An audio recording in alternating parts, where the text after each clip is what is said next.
All right, we're going to continue with our post-race media availabilities. We've now been joined by our race winner, Ross Chastain, driver of the number 1 Chevrolet for TrackHouse Racing here in today's Ally 400. Ross, first of all, congratulations on that win. You spent some time with us on Friday, I think twice, or I should say Saturday twice. On Saturday, you said your team was strong. You said your car had speed, and tonight you guys backed it up. Yes, ma'am. Yeah. I've felt the speed. I've felt the grip. It's just this or that happens and we don't win. But I felt it again on Friday. Obviously, felt it on Saturday.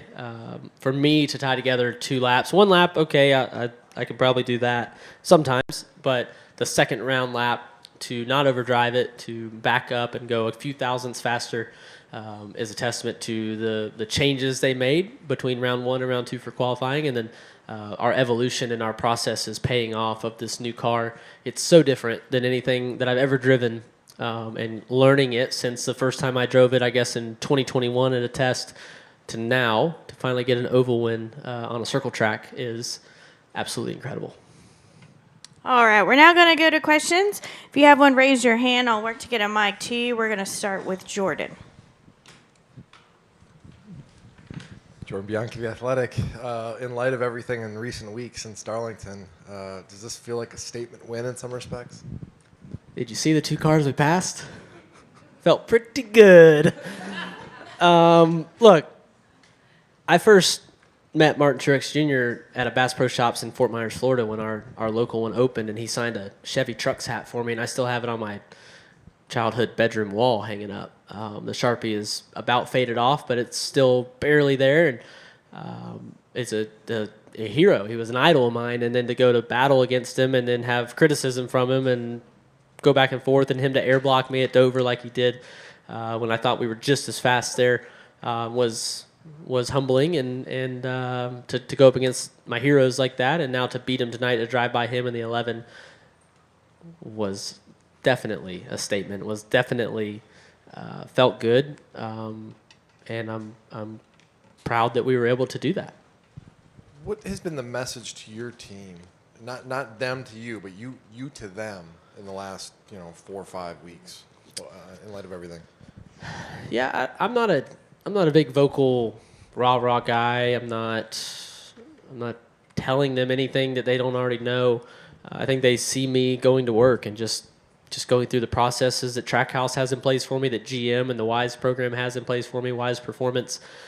They see me, they hear me going through business with MMI and what I'm trying to do outside of the race car, and they know that I'm all in, and I don't have to tell them that. I don't have to tell them we're going to be okay, guys. Like, we just look at each other, nod our heads, and go about our business. And my car chief David Farrow is big on positive affirmations and surrounding our minds with good thoughts about how we can be better. And I am too. I read books that show me and teach me little ways to kind of bring it all back down. Getting to neutral is something I've talked about before. So they see me doing that, and they know that I'm all in, and I'm going to make mistakes, and they're okay with that. They tell me that, and I know that I have the best team on pit road, and I have the best team building my race cars, and we just kind of go about our business. All right, we'll go to Chris Knight up here. Chris Knight, catchnets.com. You called your shot. Walking out of here on Saturday afternoon, what made you realize that you could get it done start to finish? Yeah, nobody was actually supposed to really know that. That was kind of off the shoulder, just kind of in passing of the guitars, I didn't really put too much thought into it. The words went out, and I read the tweet whenever, I guess, this morning, and I thought, ooh, that is a little too confident, a little too cocky for my taste. So I told myself to not do that again, to just keep those thoughts internal, use them for fuel and fire, but I don't need to say that kind of stuff. And so I'm really glad it worked out. Let's just put it that way, because it was just an off the, not. I look at a lot of y'all in here as just, when I'm on the microphone, obviously I know the world's watching. When we're walking out, we're talking just amongst whether I'm turning the lights off in the bathroom on one of y'all or something. It's just friendly. And so for that to go out, it was kind of a reminder of, oh boy, like they're doing their job, right? What I do on the track is seen by the world. What I say around anybody in here is their job to tell the world because no one else can hear it. So I'm glad that it got out. I'm glad that it worked out, but I don't like saying that kind of stuff, but I'm sure glad that it worked out, and I am glad that I said it. All right, our next question will go to Matt Weaver. Matt Weaver, Sports Not. Over here. I think anyone who watched the whole race could argue that you guys had the best car, won the pole fast in practice. But Martin did start to gain on you there with about 25 to go. We always talk about dirty air. Is there kind of a balance between hitting your marks, especially in dirty air yourself? You're going through lap traffic, making sure you don't overshoot the corner while also kind of looking out behind you and doing all the things you have to do to keep the car behind you. What is that kind of balancing act like? It is. We had the lead early, obviously, with the pole, and then we got passed pretty quickly. And then Martin and William were really fast, and they were ahead of us. Tyler was ahead of us. Tyler had his issues, so there was kind of three of us, I thought, and I knew there would be one more that would come up there and race, and it was the 11. As we went into as the sun went down, I was fast enough to catch the 11 and 19 for the end of stage 2, but I couldn't get by him. Martin air blocked me all over the track, and I'm like, all right, well, try to get him in stage 3. Was clearly faster. And then stage 3 fired off. We all singled out. I had a shot at Martin for a few laps. He got by me, and he actually waved and gave me the peace sign when he cleared me early in stage 3. And I thought, okay, so he's not mad at me. Okay. And then the sun went down, and our Worldwide Express Chevy came to life. It was literally they call it light switch. It was like I flipped the switch and I got more grip, filled the grip bottle up, and from there, I was able to drive by the 19 and the 11 before the pit stops, which I think was key. They put up a fight, but they let me race them. They didn't just air block like they did at the end of stage 2, like Martin did, and like he did at Dover. And I feel like I've helped move the needle and teach some of these guys on track. So he let it just naturally play out, and the 11 did as well. And then when he got to me at the end, I air blocked him back, and then we got the gap, and I was loose for sure, and I think he was, I don't know what he was, but I got loose. The final set of tires started off looser than the previous set, and just kind of hanging on there at the end. Are you and Hocevar going to start a band now with the guitars? That'd be a bad band if we did. Nobody would want to hear that. Look, we drive the cars. We won the race. We can hire some talent to come play our guitars for us. I guess you plug this one in. I don't know nothing about music, but Riverhouse does, and Grant and the boys and girls over there with Zeb can play us a tune tonight. But to that point, though, it was a really good weekend for MMI, right, and the family there. You've done a lot of work with Phil, too, on Carson and just trying to clean some things up there, too. He's winning with regularity a little bit now, running up front. What are you seeing out of Carson here the last couple of weeks and months towards the goals that you guys have set for him on track and off track? Yeah, I mean, we're in a small capacity with Carson, but it is about managing the at-track stuff and just trying to manage his kind of larger-than-life, pun intended, for his height, his larger-than-life kind of personality that carries him outside of the race truck and race car. I see a lot of myself in him. I see incredible speed and talent, and I know the trucks that he's driving at Nice Motorsports with Phil Surgeon and that group with Al Nice, and to have Worldwide Express sweep the truck race, get the pole for the cup race, and win the cup race, it's absolutely incredible to be sitting here watching that confetti fly around outside the door, knowing that was shot off for us. I was just so proud of the effort of Nice Motorsports on Friday night, and to see Carson keep growing. I'm growing as well. So when we talk, we're not all that different. We're just at different levels and different ages and different chapters of our life, but we're kind of fighting the same things, and we make mistakes when we're really fast, and we should probably just let it play out. And we've both, I've been open with him that the things he needs to improve on are the same things I'm trying to improve on. So as I'm looking at him at 30 years old and he's so much younger, we're fighting the same battles, and internally we're trying to mentally get through all this with a lot of criticism on us. And he's had a lot, and I've been one of them. I criticized him when I thought he needed it, and I thought I explained my view of it. we've seen obviously a 2.0 version of him, and I'm working to get to, maybe I'm at 1.8, but we're going to get to 2.0 here, as I keep evolving. All right, we'll go to Stephen, Mark Garrow. Go ahead, Ben. Oh, sorry. Okay, we'll take you both. All good. Stephen Toronto, CBS Sports. Ross, I asked Phil this same question. I want to go back to this race 2 years ago. You were running third, I think it was, before the last caution. And Phil called you down and brought you to pit road. And I believe you said afterwards that you would kind of question that call. Why? We just took ourselves out of a top 5 run. As it turns out, Phil was right. That race ran green to the end. You finished second. So now that you've reached this point with Phil and you guys have accomplished all that you have together now, how pivotal do you think that race was to developing the level of trust that you've built with him? Yeah, some people might think that our radio is too quiet, and it's days like that and moments like that that are the cause, because I describe the car, and that's all I do. I describe the track, the car, what I'm feeling, what I need. And sometimes it's not enough communication, and they're learning to poke me more because I'm just driving the car.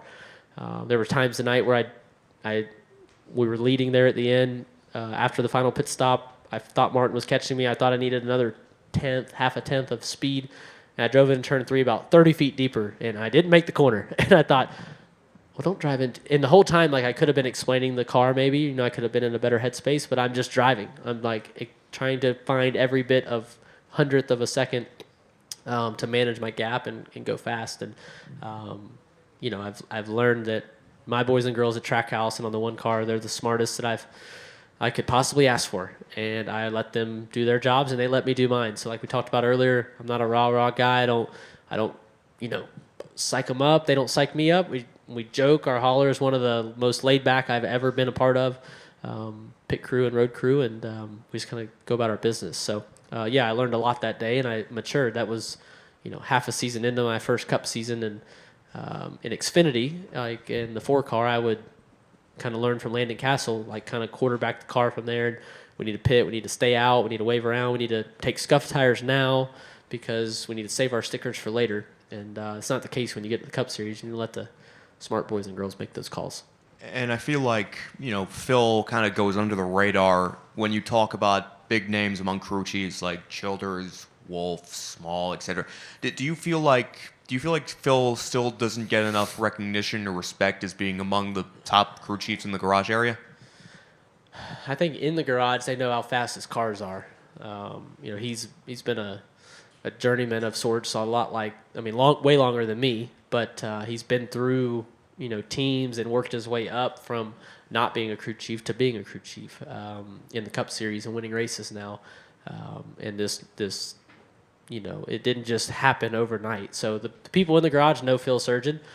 I'll be honest, whenever they said he was going to crew chief the 42 Cup car, and when Kenseth was driving it, when Matt was driving it, I didn't know who Phil Surgeon was. And I thought tuned in on the 1 in 42 as I was not driving in the building, but I was at CGR, and I had to ask who is Phil Surgeon. And I felt really silly saying that at the time. And I'd been around him. I just didn't know the name. I didn't know the face with the name. So I knew the face, but I didn't know the name. So I love it. I love that he just goes about his business. He's not flashy. I've learned to embrace the fandom and the front facing of Trackhouse and NASCAR that I've been fortunate to be given. I'm proud to be one of the faces on the broadcast when they put five racers up there on the football coverage or baseball or talking about the next race, and I'm one of the 5. I'm proud to be that guy, one of those 5. But I'm more like Phil than I am, a rah guy. I don't really put myself out there. I got people that can do that for me. Thanks, Ross. I'll hand off to Steven now. Okay, Steven Stump of FrontStretch.com. Ross, from your win at Talladega to you taking the checkered flag at Nashville, you led 983 laps in the Cup Series. Obviously, you said you made a statement when you won the pole, passed two really good cars at the end, led the most laps. But how important is this win, knowing how close you guys have been to winning in the last 42 races? Well, it's bigger than anything. It's an oval. It's circle track. You have to lift and slide and hit the gas and brake and turn the wheel. So my boys and girls on the one team have not let me forget that, and they have been kind of pushing me on that. Like, we'll take you serious when you win on an oval track. They've won races. This one team before Trackhouse and I were a part of it was very different iterations, but they were winning races in the Cup Series. So they'd been here and done it, and they wanted to see me do it on a true oval. I don't know anything else other than that. I think about them and our conversations and how much work we put into it, and they put into me to make me better on these kind of tracks. Thank you. Yep. All right, let's go to Mark Garrow and then to Larry Woody. Mark Garrow, PRN, congratulations. From our view of the race, and I know throughout the race there's little mistakes that you guys always make. There's no dead letter perfect race. But overall, big picture, do you feel like you drove the perfect race? Aggressive when you needed to be, patience when you needed to be, and just plain getting after it when you had to? Never perfect, like you said. There's lots of mistakes. When the sun went down, I had slipped off turn 2 several times early in the race and lifted and slid and about spun out. And when the sun went down, it happened again. And it was the first time that Brandon McReynolds, my spotter, said, "Easy, take care of your stuff here." Because when I lifted, the fire shot out the left side exhaust from the fuel burn dumping out. And in the daylight, you can't really see it from that far away. And as soon as he said, "Easy, take care of your stuff," I thought, the fire is telling on me. I'm sliding over here, and now he knows it. So there's lots of mistakes. I thought I could have got by the 42 early in the race better. I could have passed Martin on the final restart better, or I could have gotten that done. I didn't.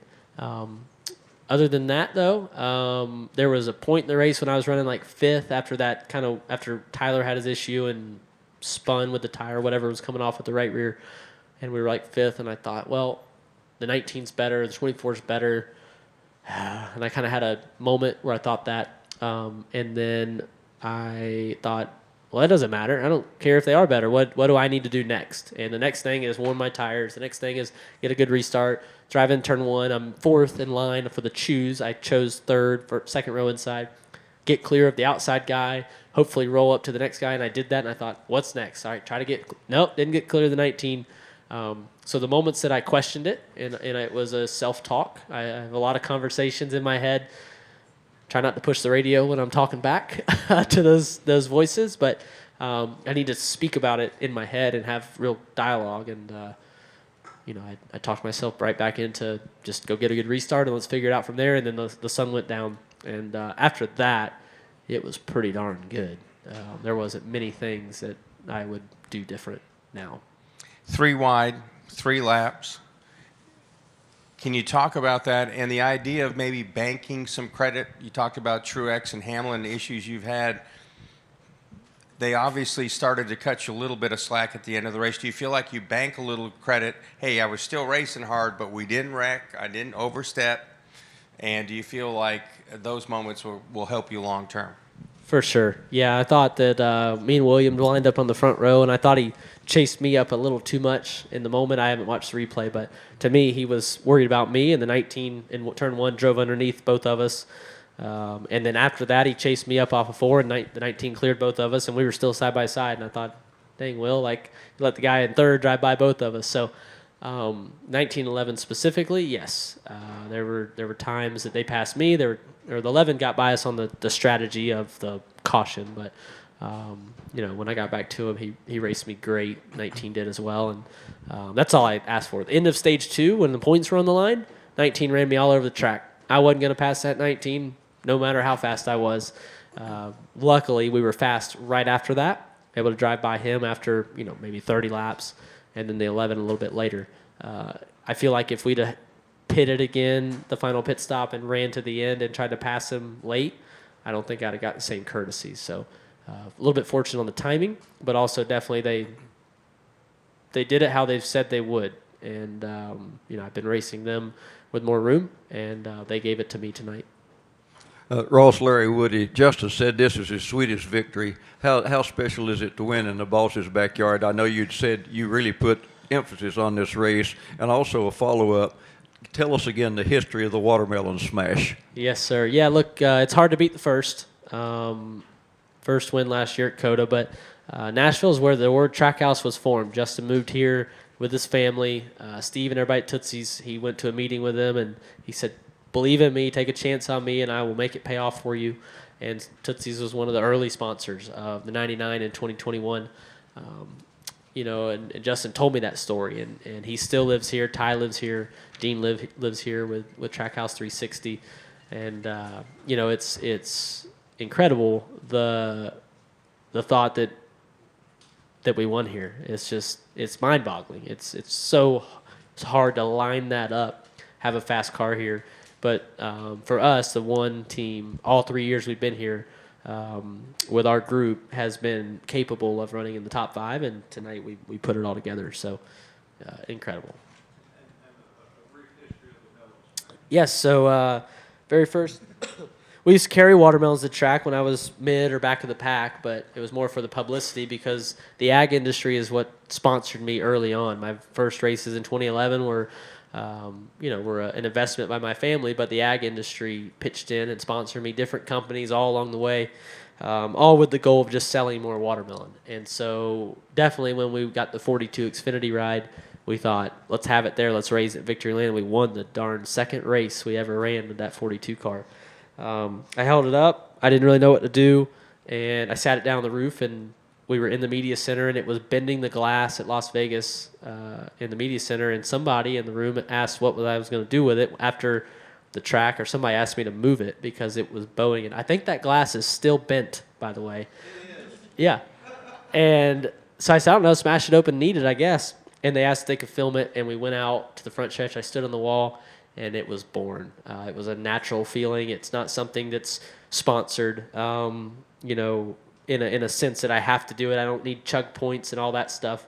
But it's a Bear Seminus watermelon. It's the watermelon varieties that we grow at our farm. We're done with our crop this year.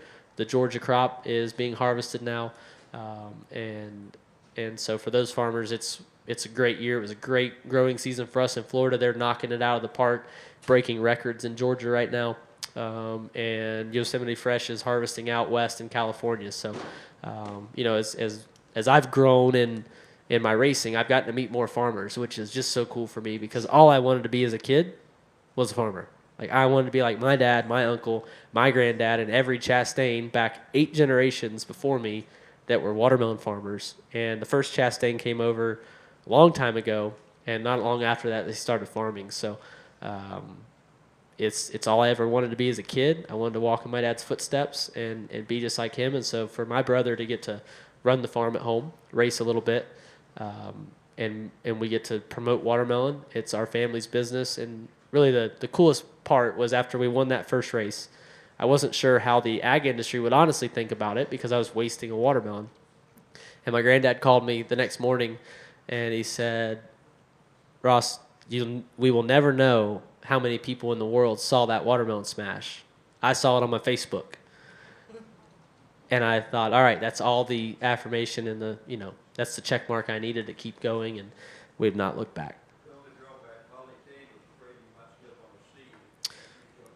Well, we didn't slip. I was worried too.